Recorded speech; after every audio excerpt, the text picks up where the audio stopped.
After that, I'm going to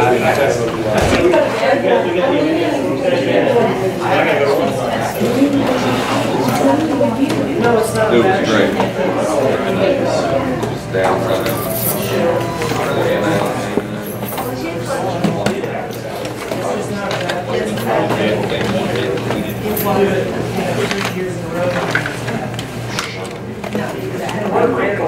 Hey.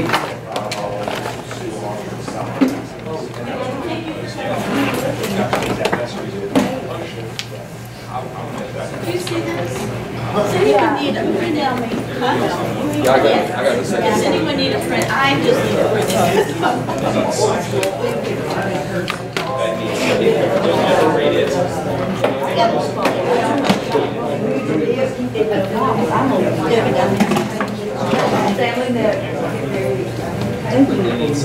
You got this. This is. It's just a starting. It's a good start. Good job. Good work. That's not. No, that was, yeah. That's a good start. Told yourself to play basketball.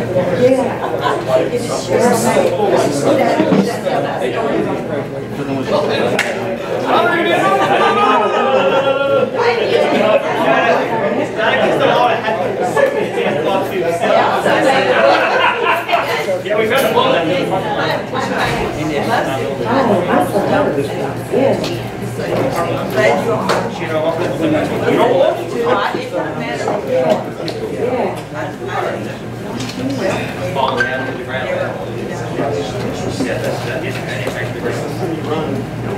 Hey, how are you?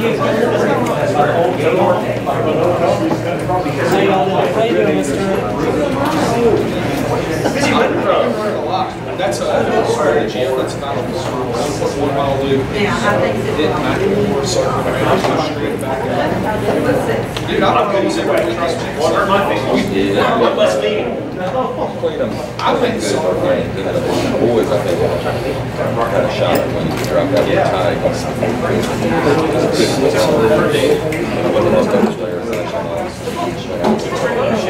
He didn't even think. What is that? A couple of years? Probably. Yeah. You dropped it. Girls played something. Almost there. Almost going to the bottom. Big. Close. You still need these.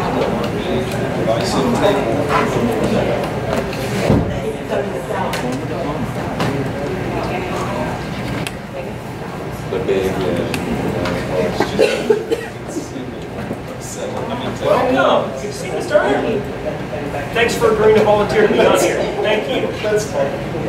All right, everyone, I'm going to call this meeting to order. We are going to, I would like to add one thing to the agenda. If it's okay with everyone, I sent out a plan. If you didn't get it, I have it printed in old school. But it's just a starting place that will give us some place to start when we look at financing the diploma and how we can go about it and how we and roll it out. So I'd like to add that in here, discuss that at the very beginning, and then Mr. Ward sent us something about how we're implementing it, so we'll discuss that. Is everyone okay with that? yes. All right. You have the minutes from the last meeting, and Dr. Mazak for posting those. You're welcome. And thank you, Shonda, for taking those for us. Appreciate it. Does anyone have any questions on that? Again, I'll emphasize that the goal of this committee is to develop a plan to implement and sustain technology in daily instruction.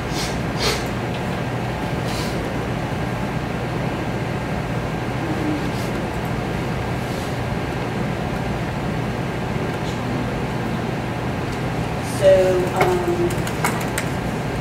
let's start out with this plan. And again, I did this.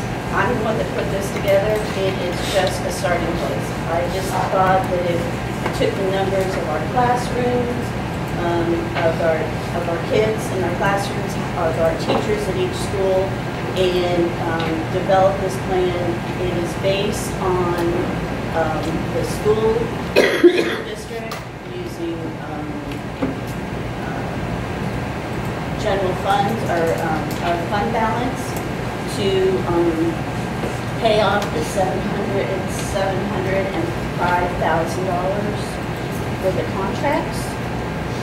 And again, this all depends on if we have the money to do it, if the school board votes to do it, whatever. And then, so that would complete the Lenovo leases and 1.2 million increase to the general fund in the 2019-2020 budget. That would be asking the commission for that. And I understand that that is a lot, but those are how the numbers came out. So again, I just want to start with this, and we can change everything. We can throw this away if we don't, if this doesn't work. And I'm just going to say up front that there's probably addition, multiplication, division mistakes in there. I tried to get it right, but I'm not the greatest at that. So I think it's right. Does everyone have a copy of it?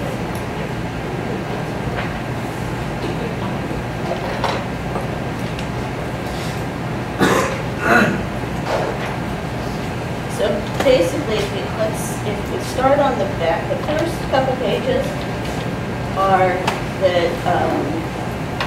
the number of devices that each school would need. So what I did is I took the number of students, the number of teachers, the average class size, and I was looking at a 2-to-1 program for 2 years and a gradual increase to a 1-to-1 program for all students by the 2023-2024 school. That would be grades 1 through 12 would be 1-to-1. And so if you look on the next to the last sheet, it's broken down by what the school district would play, what we would ask the Murray County Commission for, and how we would buy these. So basically, the first year, which would be this year, we would make the payment in May to keep what we have, go 2-to-1 with the devices, the Lenovo devices that we have, and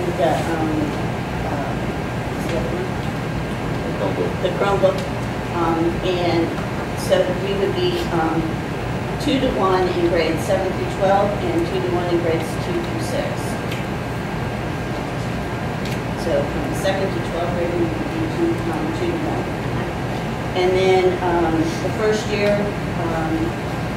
next year, we would purchase. Now this is based on the $350 per thing, and we would be purchasing the same amount that we, the $3,100 at $350. And then maintenance of effort will give us $1.2 million every year. So that's what this is based on. Does anyone have any questions? Or Doug, have you looked at this at all? I'm looking at it today. Okay. Yeah. You know, and like I said, this is just something that I worked on, and I thought it's a start, and we can change it. We can. I do have one question. I know the document says Chromebooks, but it could be Lenovo, it could be Windows laptop. Are we planning on purchasing Chromebooks specifically? No, this is using what we have. Okay. So the first year, we would purchase 3,100, and that's purchasing, not leasing. We would purchase 3,100 of the 350. Laptops. The laptops. And that's $1,085,000. Mm-hmm. Yeah. And then And then in the year, and then that would give us a balance of 115,000. Then with the 1.2, that would give us 1,315,000. And then the second year, we would purchase 2,400 more of the $350 devices. And that would allow us to go 1-to-1 in grades 7 through 12 across the district, and 2-to-1 in grades 2 through 6. Okay, so 1,085,000 in 1920 fiscal year, and then 2,400 laptops in 2021 fiscal year, correct? Correct. Okay. Donna, question. Two for one, are you talking about housing these in carts on wheels? Yes, and I understand that there are other, We have to buy more cows. yeah, we'll have to buy more cows, and we'll also need someone probably to implement this. We need that position. Yeah, looking at Tommy, yeah. So, yeah, so I understand, but Gotcha. that's what we need to fix this in, because I don't know it. I wasn't sure if you figured that in, that's why I was asking. No, Cool. Exactly, there was 1.2 on the line, you mentioned that that money would come from maintenance for that. Not, I don't, no, the first year with 2019, 2020, that would be in our budget. And then it would be in the GP. that would be in the GP, and then after that, every year, that's in there for maintenance of everything. Correct? So like David said, we protect it. And we know it's coming every single year. You don't have to raise your hand. Okay. I know these are just preliminary numbers and stuff. Page 3, when I look at my school, the average class size looks low to me, 14. We don't have any classes with that few kids. So I'm not sure. 337 kids looks right, 17 teachers is right. That average class size of 14 looks small to me. I don't know if that'll matter in the grand scheme of things or not, but. No, because I think it's based on number of students, You think right? that 337 line up here? You thinking about it? Where are we? Page 3, I think. Average class size. Average class size for, Okay. yeah. You couldn't do that for a small number of kids. 19 divided by- Average class size. I'm 29. Divided by 2. It's actually 19, yeah. 19. So it'd be 19. I told you there was a mistake. That's okay. That's okay. It's okay. That's what we're all looking at. More eyes. Oh, yeah, looks okay. So, you.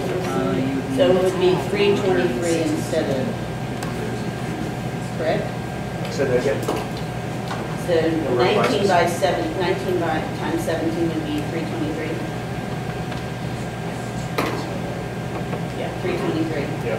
So we'll have to, and we do have some extra, if you'll look, we have spare Chromebooks, 533. So I'll fix those numbers and.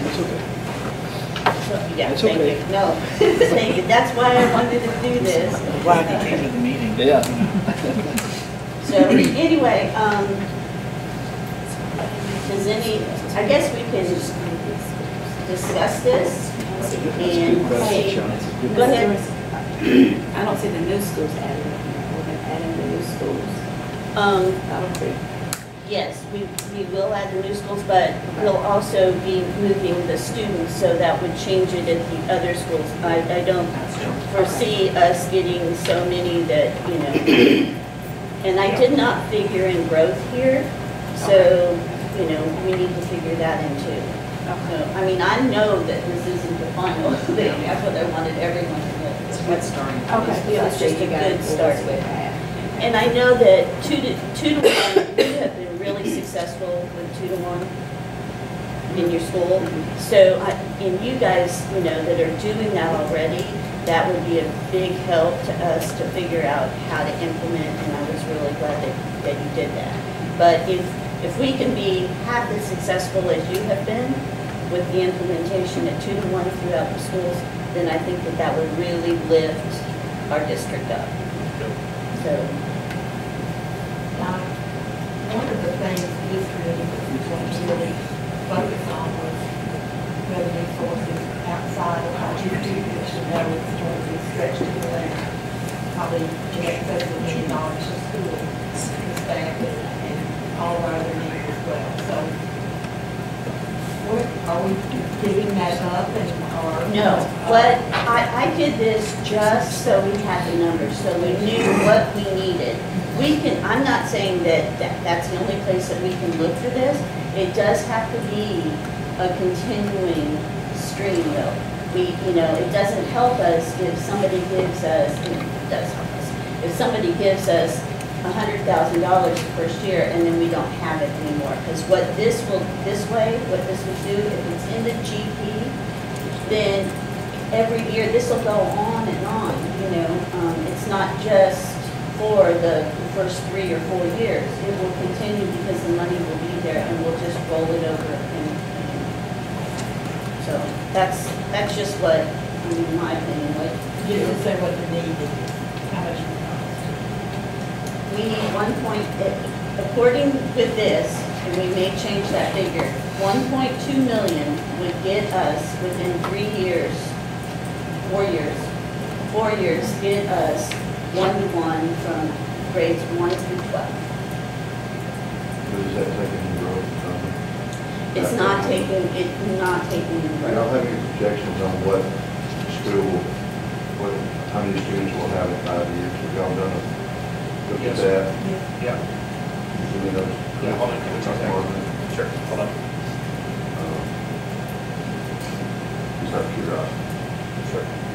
And there is, I see there's a balance in here every year. Yes. So, that would account for growth right there. If you look at it, there's a rolling balance every year, and after year 5, we have a balance of 1.24 million in there. So your growth numbers yeah, right. And then again, what we had talked about was the lifespan of leases, like 4 years of the new ones. And eventually what we'd like to do is once we get everybody rolled in and everybody has a device, is that our sophomores get the new devices and they use those for 4 years and then they take them with them to college. Or freshmen, sorry. And then they can take that because after 4 years, they're not abused as anymore. They can take them with them. So I saw one of them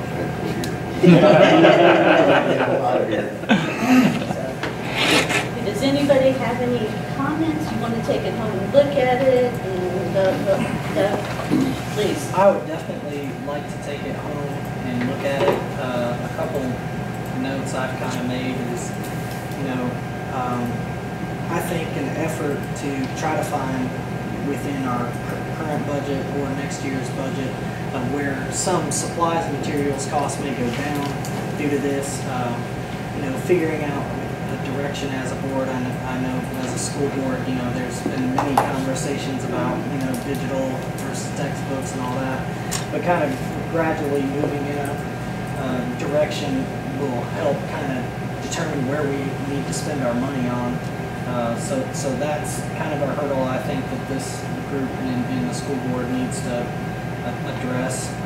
Possibly if we do decide, what would we be able to save, in instructional materials and supplies if we got these, and would we need these particular items anymore, and how much would that decrease our budget needs? And then that would, I think, definitely satisfy the commission in motivating them to want to fund a project like this. I think that if it's well vetted and investigated, then it always goes over better. Also, the second thing is the 4-year program. As far as us disposing of assets or capital items, that could cause a kind of a waterfall of activity in our department, and mainly Tommy's department for inventory and recording our inventory and working with audit. So that's something I'm going to need to research and see if we're able to do that effectively, in which we would be okay to do that. And as far, and my third thing is just, the purchasing of this. Are we getting quotes? Are we reaching out, doing a bid process? Are we planning on leasing or buying? What devices are we particularly looking at that IT would be able to, support and prefer? And I'm sorry, I missed the first meeting on this, and I think the one before that, but it's on my calendar now, I won't miss another one. But I think those are kind of some things I want answers and stuff. Can I address some of that? I know one of my goals in looking at this was to steer as far away from a discussion was on what specific device we're looking at. The main reason being, really what I'm looking for from the commissioners and from the school board is we've got to decide, do we have a desire in this community to make sure our students are ready from a technological standpoint to use devices. Now, as far as I'm concerned, as a board member, I don't care and I don't want to decide what that device is. That doesn't matter. I think the community, school members and county commissioners, is this something we want for the kids in our community? If it is, we'll figure out what we can afford to spend on that, and then let the wonderful men like Tommy and ladies that are anybody else in this department figure out how that works. That would be what I would be looking at. I really don't want to, the idea here is, do we want this? Can we afford to budget for it? And that's really as far as I care to go from a high level standpoint. But you make a good point, because all this is informed sales approach to the community, because I've reached out personally to Harold to see if we can't get them on board. They're not coming to our meetings, which is where they see them, and help us to sell some of this stuff we're facing, the same as you guys, to sell them on out. But it helps you in the long run to let the parents know that here's what we're doing. We need your help too. Yeah. We want your support on these Chromebooks, and I mean, it's the way to educate the kids. So it's going to be a sales process for all of us. And I would really like this, you know, liken this more to, are we putting textbooks in our kids' hands or not? I mean, the parent, we're not really going to worry about which brand the textbook is or who wrote it. Really, are we putting them in their hands or not? That's kind of my decision. That's what I would look at the parents in my district to ask the question: is that, do they want that or not? If they don't, and we're not willing as a community to fund that, then we need to go somewhere else. I mean, decide a different direction. That's really what it comes down to. It's really that simple. I've got two more things, and I totally agree. You know, I don't think the type of device, you know, whatever meets the needs. The thing is we have to have alignment on a bid if we are going to bid it and all that. So the device has to have similar capabilities when you build the bid spec. But I do think that decision needs to be made. This is just personal, you know, this is just how I feel, is when I went to a very book-driven school in Chapel Hill, Forest High School, and when I got to MTSU, you know, we used books, but there were things that, particularly in my field, that I was always on a device, and have pretty much, you know, a lot of research is all done from a device. And so, you know, I know that we have keys to career readiness. There's a lot of things I wish I would have learned for my career in high school and in college that would have driven it, because my career is specifically on a device mainly. But that's just my personal opinion. Lindy, oh man, I had something else. Oh, if we are going to do this, I don't think we should do a leasing or a debt type program. I think we should fund it as a regular operational part of the budget, because you're either all in or you're all out. And I don't want to pay any interest expense on any of our laptops. And sadly, in the past we have. And I have my own research kind of on that, but I know that this original deal cost us a lot, and I think that this board can fix that going forward. So I'm glad that there is a good team working on this, and that, but I do not want to fund any of these laptops through a debt program, basically, because the comptroller's office is claiming all capital leases as debt going forward, and that'll basically be on our books. That there's a lot of admin cost in that. The county pays the debt, y'all pay us back, and you do that for the next 100 years on the devices that the kids have, and then you're paying interest expense on top of that. And I just find that I think that this entity can come up with a better solution, and I'm happy to be here. And I know you and I discussed this, but you know, obviously there are state contracts to buy things off of, and I'm a big fan of it. If this is the route we go, whatever the device is going to be, whatever they decide, and put it out to bid to have some, because of buying power. Here's how many we're gonna buy, here's what we're gonna do, what can we get? And project the future too. Yeah. Because that'd be a huge selling point. We're a desirable client for any vendor, and we should be able to score huge deals on things of this nature.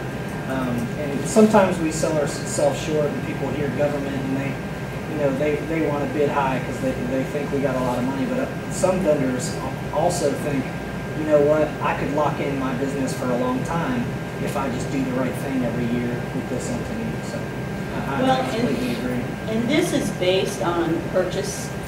It's getting us the 700 and 5,000 gets us out of our contract.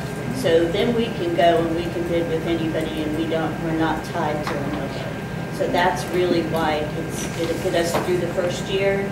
It'll give us, if we can get the money appropriated for this coming budget, then we can start purchasing. We'll have the money to purchase and have those devices before school starts the following year. So there's no gap for us having devices. I'd like to add too, did anybody watch the 60 Minutes piece this past Sunday regarding artificial intelligence? And really just the sobering prediction that 40%, of jobs are ultimately going to be impacted by artificial intelligence within the next amount of years. But one thing that I'm proud to stand on from this district's platform, from a Mount Pleasant platform, and this was just affirmed by our recognition by the state. Maury County Public Schools does an incredible job with career and technical education. I'm proud of it. I'm proud of the work we do in Mount Pleasant. I'm proud of the work that's happening in Maury County Public Schools. I'm also proud to say that we're this hydra. We're really this two-headed monster that believes in career and technical education, and we also believe in progressive, e-communication, e-devices for kids. So it's about putting devices in hands and getting them prepared for post-secondary readiness, but it's also parallel tracks with kids doing exponential learning, hands-on work, getting industry service, getting that workforce readiness. I think in the big picture, when you pull back to that view, to that 60 Minutes view, that's a story. That's a headline. Here's a progressive district in the heart of Tennessee, just miles from Nashville, that's getting CTE the way it should be done, and is also progressing with digital education as well. When we talk about the Herald, when we talk, I think big, I think 60 Minutes. This is the kind of story that I think needs to be told. This is the work that we're doing for kids in Maury County. It will. Hop on that. Call it morally safer. There's an old man right there. Well, and even, this gray is natural, so I'm not natural. I am not an IT person by any means, and I learn a little bit every day about it. But I do know that I've walked into construction classes, the CTE classes at Mount Pleasant High School, and every kid is on a device. And they're doing, so even our basic CTE programs, and those kids are using devices. I know for a fact that if you go to apply at any of the industries, that they don't take written applications. You have to be able to go on, and you have to know something before you can apply for a basic industry job. So plus, our kids are taking their tests on these. So if you're not comfortable on it, how comfortable would you be taking your tests on these? Well, one of our best tools for what we'll do in the IUD Alliance is education to recruit industry and the workforce, and it's huge for us. So the more we can do to look like we're ready for the future, I think helps them in the long run. We'll agree is to try to get more industry. Yeah. And especially the higher paying jobs that people are really concerned about their kids' education. A digital district is a selling tool because you're not getting to most of the counties around. To go to that, I've got a friend of mine that has a roofing company. He's right now looking for bids on getting either some kind of device that his roofing guys that are going out are going to have to be operating all of their bids. All of the work's going to be off of a tablet of some kind. It's not just the traditional high-paying job. It's everything from top to bottom. But on the flip side of that, like just for today, it's just I think the perception of what people talk about with devices and thinking curriculum is not on devices. Like today we used it. We did our ACT Aspire. And so, still working toward that college pathway besides CTE. But again, and we're the most, school that's the most dense with devices, but yet we still didn't have enough devices for, because we're doing it for our 7th and 8th grade. So they had to bring their phones in, so then those were glitches, where we kind of need those devices to do those kind of preparatory classes to get them ready for high school. So it does have that curriculum component on those devices, if you have those devices. And I think a lot of times the perception is we want it on games and it doesn't have the curriculum that, device needs, but actually it does. So. Well, if you go back to the mantra of what we started with, it's not about the device, it's about what you do with the device. It's a tool. Just like a hammer or a screwdriver, they're all tools. So, question for the committee, some feedback. Mr. Beaver and I had a conversation this morning. There was a pursuit last year. He and Mr. Carver raised started a conversation with Ms. Sheila Butt about looking at possibly a half cent sales tax increase and using that money to earmark for education. Does this committee want us to work with Representative Sapicki, Curcio, or Hensley on that? I'll take that one. So, maybe I will. Mayor Ogles and I are looking at revenue streams right now. The commission is actually looking at wheel tax, sales tax, litigation tax. And trailer tax? Yeah. And also possibly, if maybe a last resort, meeting property tax as a revenue as an additional increase, but a 0.5% increase on our local option sales tax. We operate currently at 2.25%. It would raise our local allocation to 2.75%. The state would still get their 7%.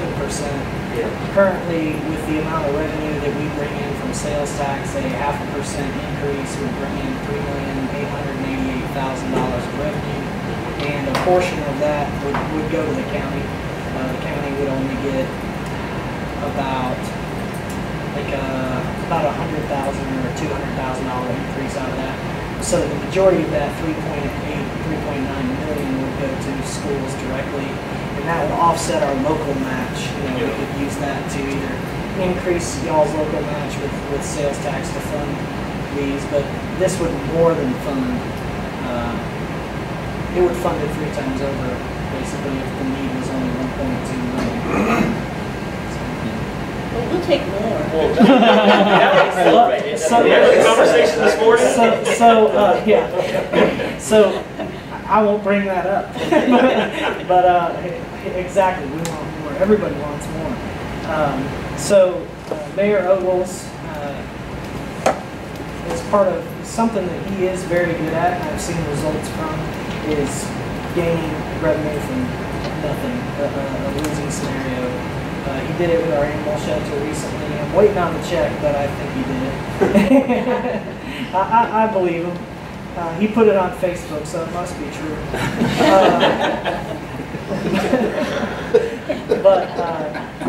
His background is closer into state government and working up there, and he does have a relationship with Curcio's and Sheila Butt, and also some other people at the state to help get something passed.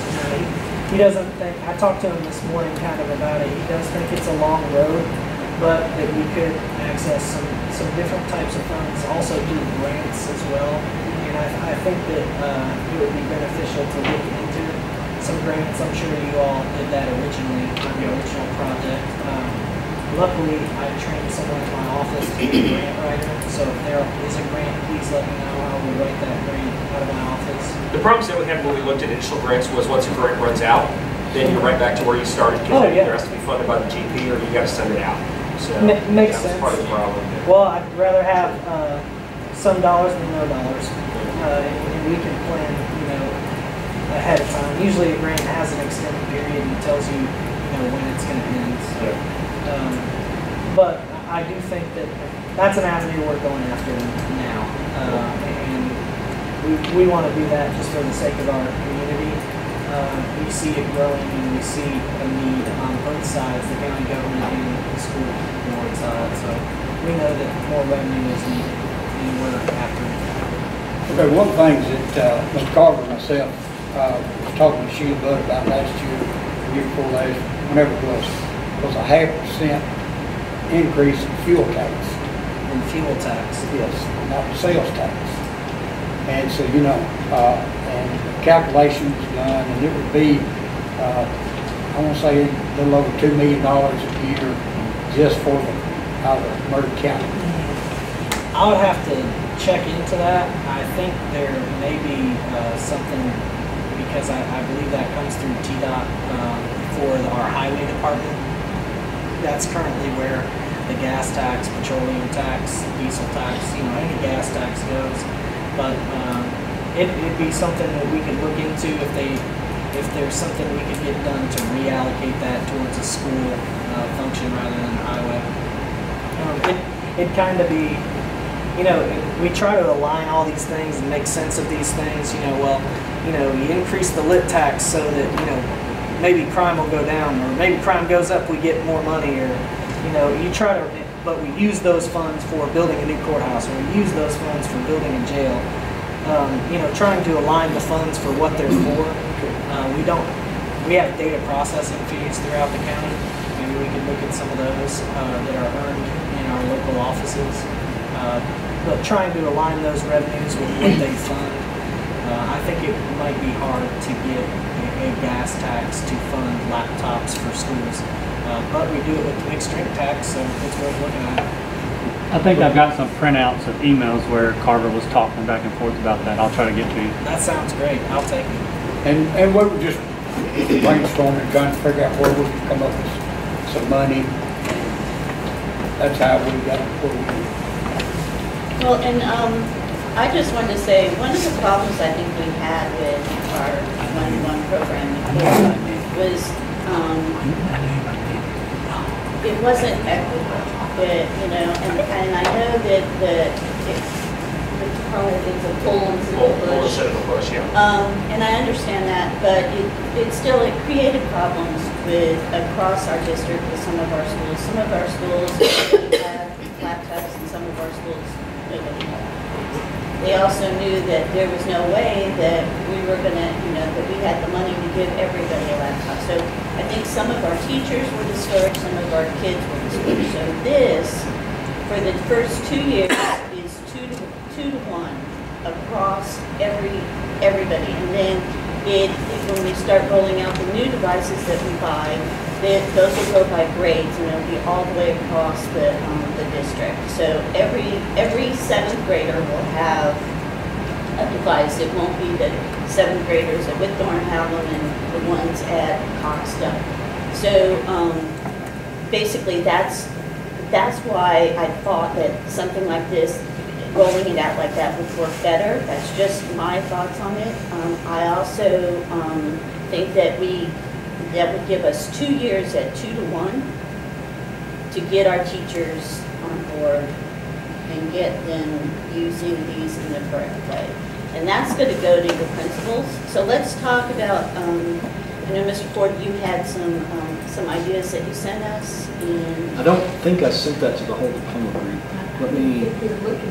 Let me forward that. I apologize.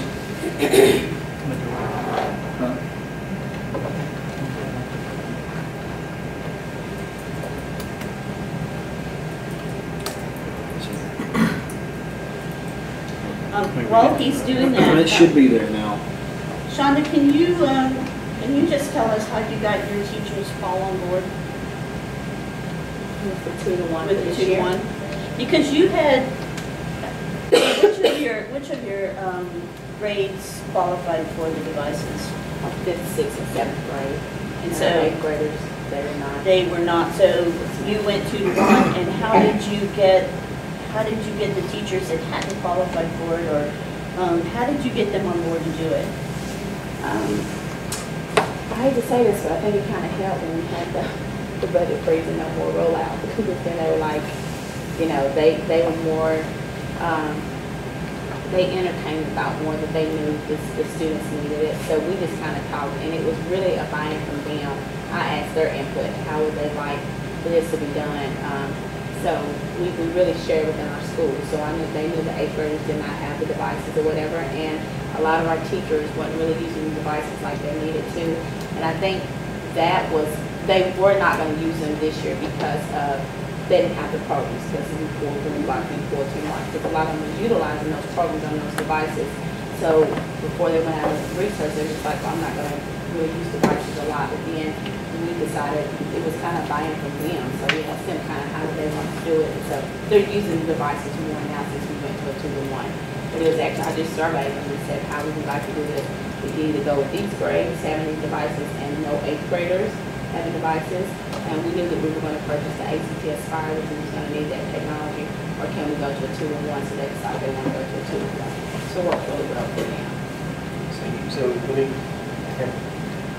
after the board got rid of programs, then they actually had more buy-in and decided that they would. Well, actually, I think they kind of, because again, I think what the board was hearing was the pushback about the devices, because it's kind of like with our teachers, it was, you know, I don't know what we're going to do with devices or whatever, but then when they didn't have the program, they're like, oh, now, because these students were coming in, and these students use devices.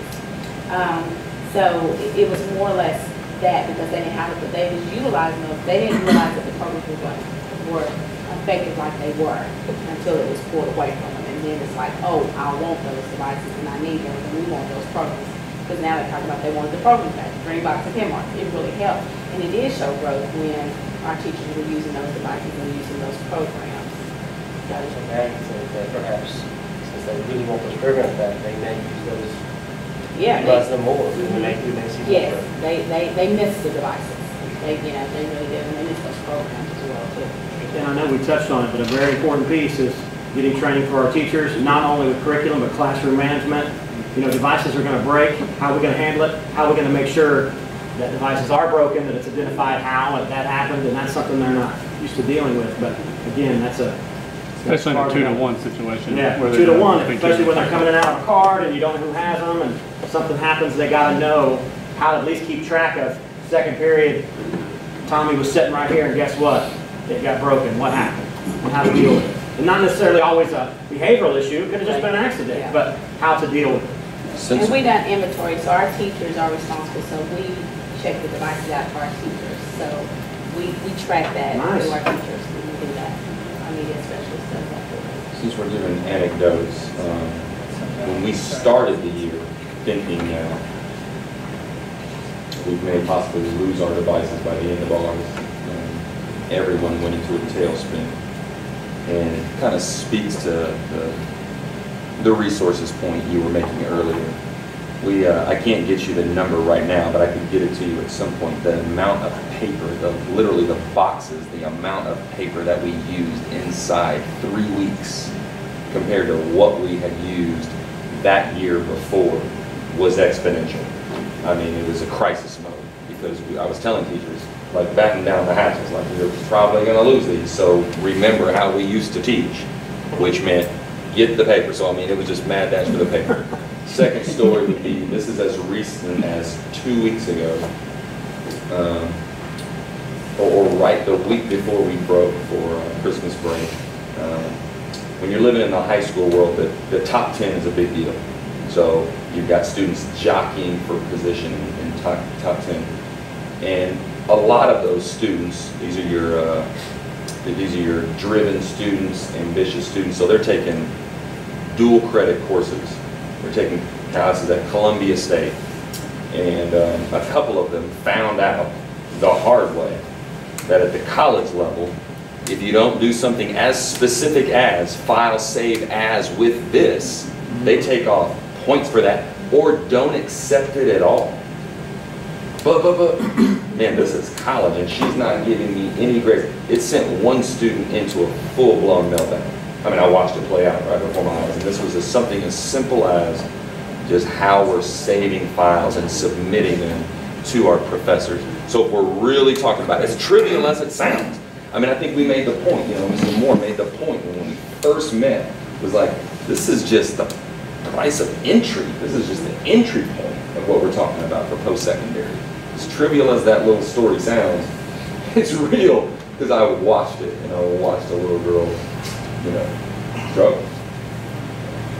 I have one more comment. Tracking these laptops, I think, is important, especially at the school level. There are a lot of options for tracking these. Some are really awesome in which they can capture the service tag on those computers, which lets IT access warranty information to see if that PC is under warranty, where we could get one for free if it was malfunctioning, and most laptops come with a 1-year warranty on them already from the manufacturer. But I think, and not saying who we should go with or anything, but I do think that they should be tracked in asset management software. I've vetted out many of them before. I know we can do it. I think working with principals and bookkeepers on kind of how that would be done would be an excellent idea. But I can show some asset management softwares, but whatever we use, I would like to kind of use it for everybody, but it's relatively inexpensive. That's a good point, because see, right now, the diploma devices have absolute, which is even GPS tracked. But the other things, the other items, it's up to the school, and it's kind of hit or miss, so we... And definitely we want that on inventory, you know, when we go through inventory for school, so... Yeah. Absolute will pull, and this is maybe left field right now, just while you're talking about that though, is, yeah. you know, only we've had access to Absolute. It might be something we need to give access to other people, because it'll tell you how long a device has been used every day. Mm-hmm. So if you want to know, you know, how long she's been on that Surface today, I can tell you right now. Yeah. But it tells if it's got antivirus on there, and in tracking software, if it gets lost, we turn it in and they pay us for it. But if Title bought a Chromebook and it's sitting there and we don't have anything on it. That's correct. We can't track it, it goes out the door, so it would probably need to be consistent. So not everybody uses Absolute? Well, we use it as a tech department for mainly for tracking purposes if one gets lost, stolen, or... Yeah, and the one I've used previously, you can assign it to employees and do audits, and wherever it's scanned, it'll actually drop a geotag that when it was audited, that laptop was sitting at this school in this office. This one will tell me if you got your social security number on it too. Yeah. It won't show me the social security number, but it'll say, hey, so this person's been doing their taxes on this laptop. You know, that seems far off, but after you get devices, you want to know how long people are using them. You guys are looking for making this investment, who's really using but it. But will it like generate like a QRL tag or anything to kind of track it guys, as an asset? I'm going to pull you in. I'm going to rein you in here for a minute, because that is something that once we decide, first of all, we decide that we want to go with these, that we want to do this, we want to implement a plan. Then we'll pick what plan we want to implement, and then how we roll it out to, and then what you need, we'll have to know what you need so that we can figure that into our apps. Okay. You know, so yeah, I have no idea what you're talking about. I just want to tell you, I have no idea. I think with Maria, see, that's gonna be the key piece, is the rollout for teachers. Because again, like I say, we wanna share, but then you know, teachers, and I'm just gonna be honest, keep it real. It's just, I think with the North End of the county, I have to give credit to our elementary schools as well, because that's when they was, you know, fed in, they had devices coming to us, so we had to, you know, they were already on devices, so they're not gonna be used to it. And that's what I was telling my fifth grade teachers. When these kids come up, they've been used to being on devices, being on these programs, so they're not going to come into a classroom, a traditional classroom, you know, you're not knowing. But I think with the diploma rollout, me personally, I like the way it was rolled out. It kind of encouraged the groups, it encouraged departments, it encouraged teachers, and again, just not putting the device in the hand, they were trained on it. So, you know, I think a lot of times we have to self-reflect and look in the mirror. I think a lot of us are like, you know, the reason some schools didn't have it, because some schools just wasn't encouraged to, they wasn't motivated to do it. Okay, I'm going to go to Mr. Ford.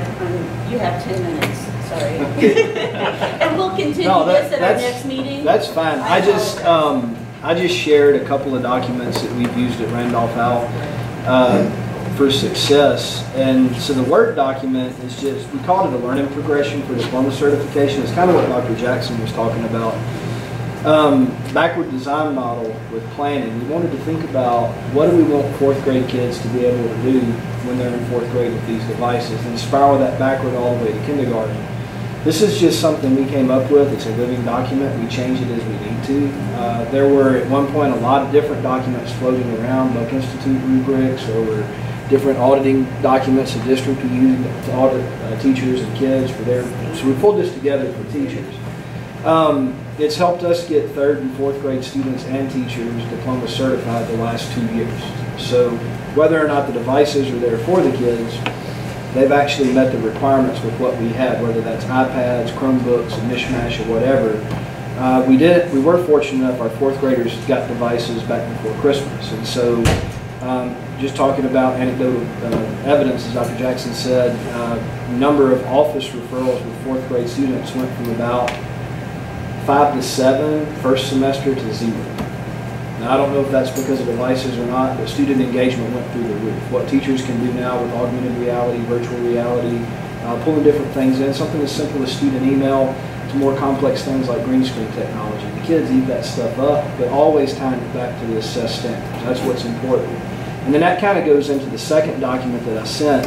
Eric Scheninger, you may or may not be familiar with him. He's a world-renowned trainer, expert, author about what we're talking about. He's got evidence and documentation working worldwide with schools and school systems and leaders. And so kind of what Shonda was saying, how we roll this out to teachers. Eric has worked with our school for the last 3 years at some capacity. I connected with him on Twitter. I think it was the second year Dr. Marzak came on board. I connected with Eric. And we did a book study over one of his books. He connected with us. He Skyped in all for free just to kind of get the motivation and the momentum going with teachers. Teachers got excited, and 3 years later, look at where we're at as a school.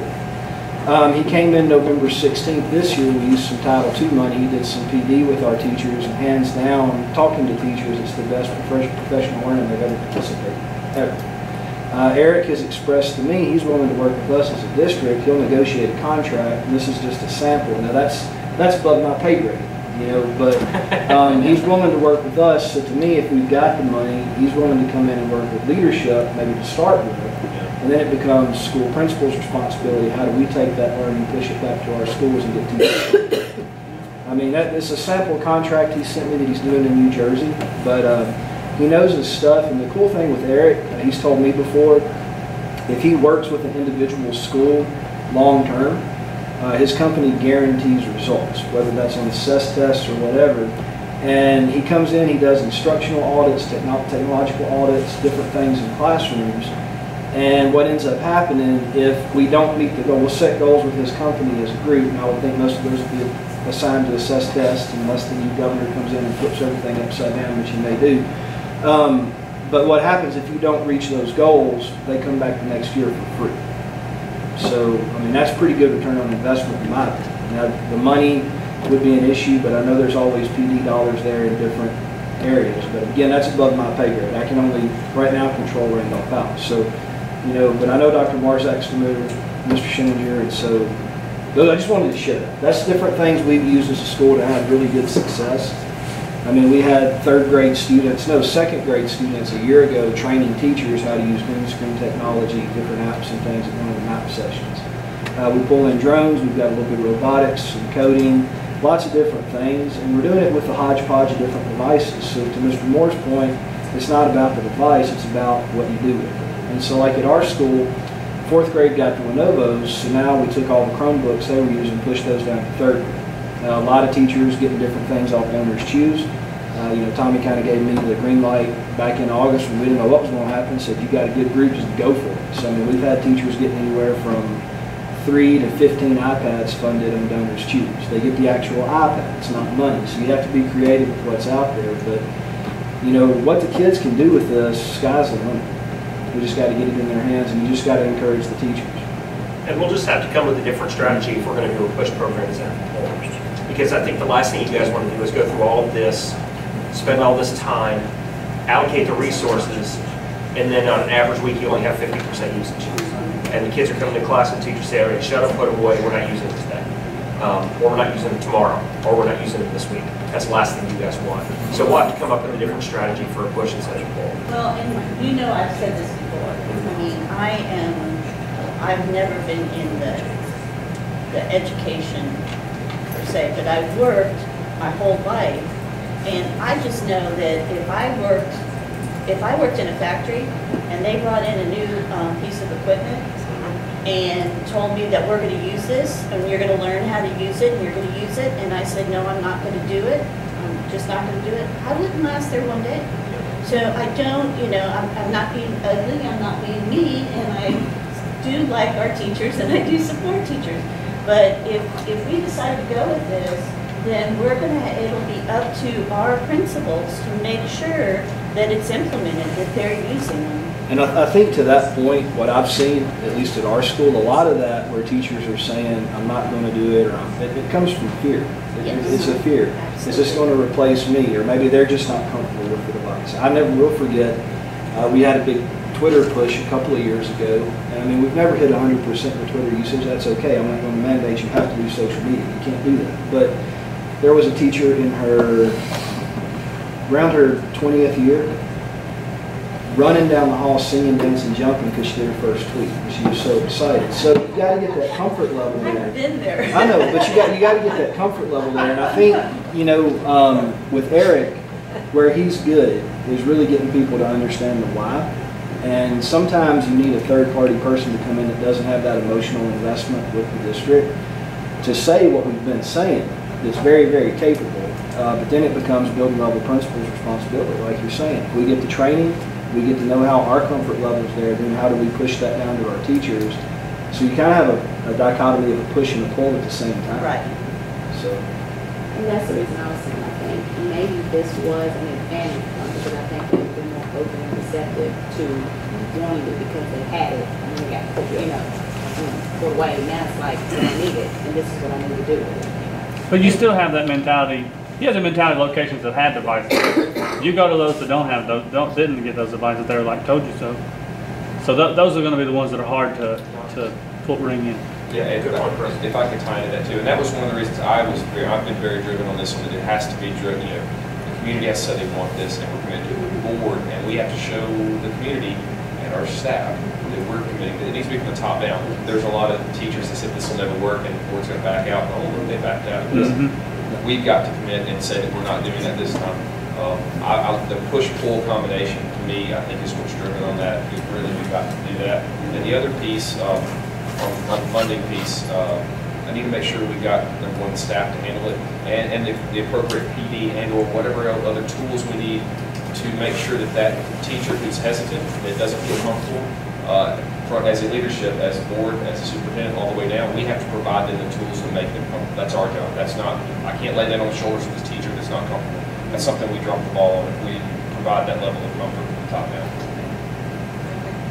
What is the overall consensus of the teachers in the lower schools versus the higher schools, the higher grade schools, in their opinion, using these devices? Would they rather have textbooks in the lower grades and transition to the devices as they go on up in age? I'm just kind of, I just know what I've heard from a few, but I've not done my own research, and I do want to do that. I would love for you to have a conversation with Miss Julie Tidwell. She's the principal of Mount Pleasant Elementary School. One significant fact about Mount Pleasant Elementary is they received a level 5 status this year.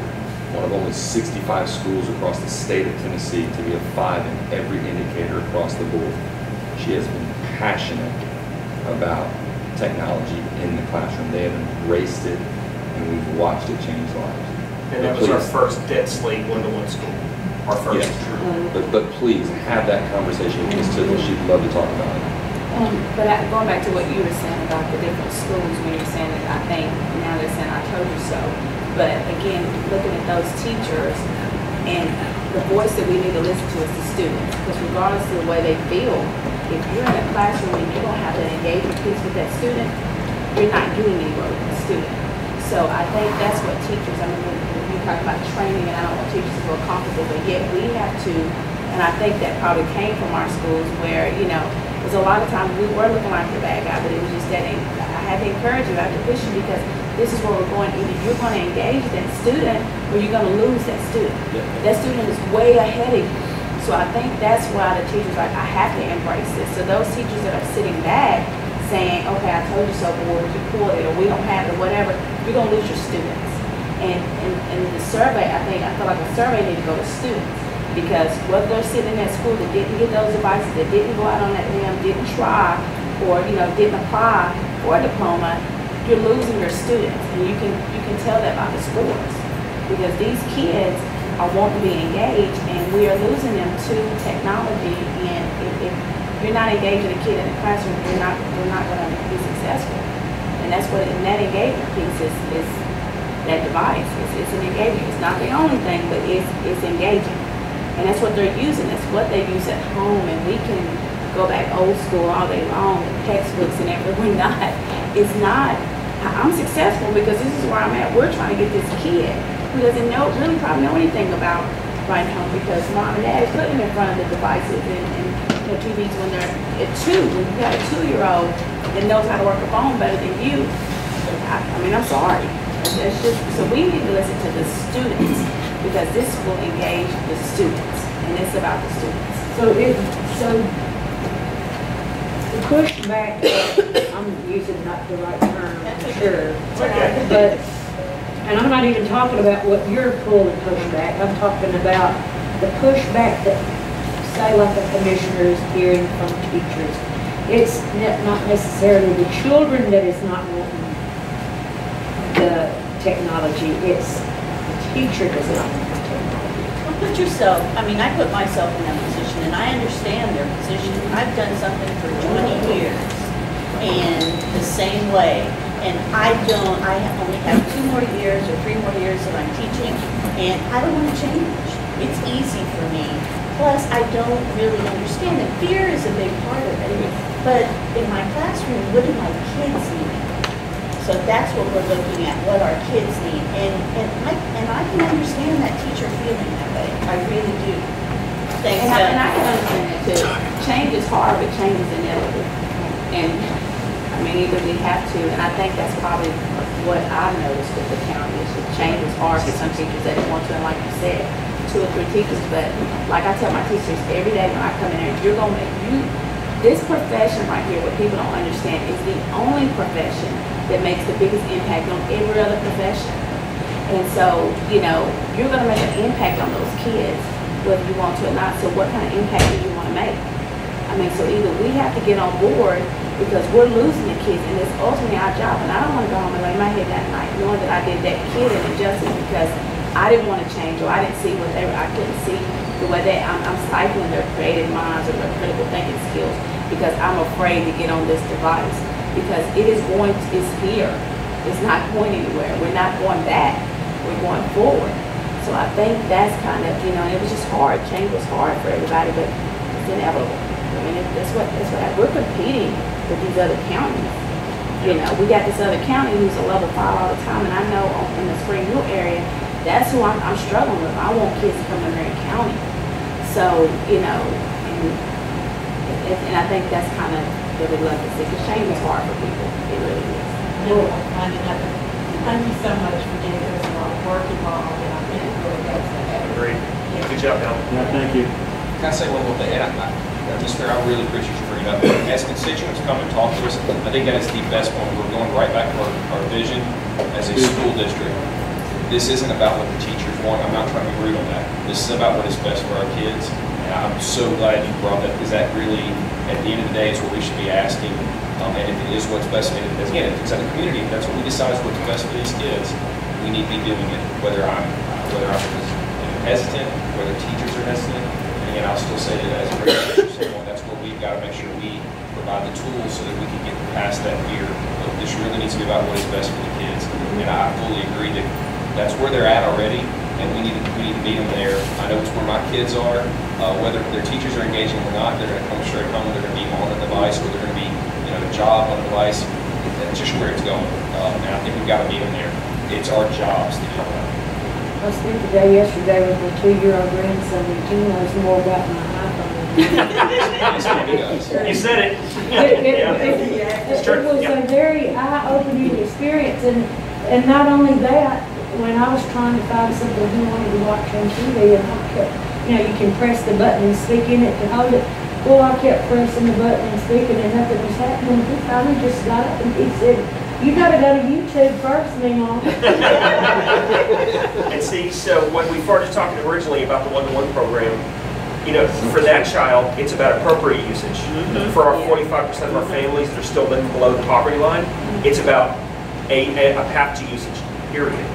So for those kids that are coming from homes that don't have technology, they don't have meals, they don't have rent, to be able to put technology in their hands and teach them how to use it appropriately, that's another game changer, in addition to appropriate use for the kids. Kind of a moral imperative as well. I would go with the moral imperative. If we're not, those kids that are not engaged at home, again, my kids are lucky enough, they have devices at home. The ones that don't, we are literally dropping the ball when we send them out of our school system and they haven't touched their device. I mean, that's the way it really comes down to. They are behind the curve immediately. They graduate, and you've got a kid that's never been on a laptop or really engaged with some kind of electronic device, because they're going to go out in the world just like we talked about, and having never done that, we failed. I mean, I'll put it bluntly, we really have. So are you telling me that most of the children that are in our lower grade, it's automatically common knowledge to them on using the textbook? They've got the textbooks down, it's the technology and the devices that they're eager to have. They have Chromebooks in the lower grades. I mean, they have technology, it's just not. Just not every kid. Not every kid. I mean, if you go in any elementary school ones I've been in and just see how some are on Chromebook, some are on the computer, some may be working, all the problem-based learning has created that kind of environment where they get rewards to be able to have the time. It's not one device. Okay, I promised everybody that we would be 1 hour, so I'm sorry. I apologize. Great dialogue. Yes. Yes. Yes.